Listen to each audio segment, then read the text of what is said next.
চরমোনাই পীর বলে, পীর নয় ভণ্ড, জাতীয় বেঈমান হিসাবে আত্মস্বীকৃত বেঈমান এবং হাসিনাকে টিকিয়ে রাখার স্বার্থে তাদের সঙ্গে থেকে জাতীয় বেঈমান হিসাবে আত্মস্বীকৃত বেঈমান হিসাবে তারা এই বাংলাদেশে প্রতিষ্ঠিত হচ্ছে।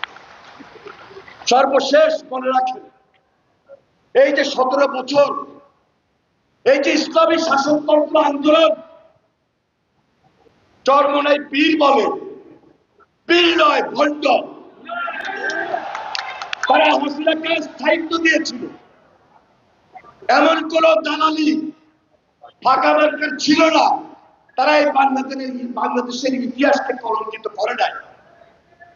2014 নির্বাচন বলেন, 2018 নির্বাচন বলেন, 2024 নির্বাচন বলেন, হাসিনাকে সহযোগিতা করে হাসিনার স্থায়িত্ব বাড়িয়ে দেওয়ার ক্ষেত্রে এই চরমোনাই পীর, এই ইসলামিক শাসনতন্ত্র আন্দোলন, এই ফাঁকা মার্কা ছিল বাংলাদেশের মানুষের আরেকটা জাতীয় বেঈমান হিসাবে চিহ্নিত।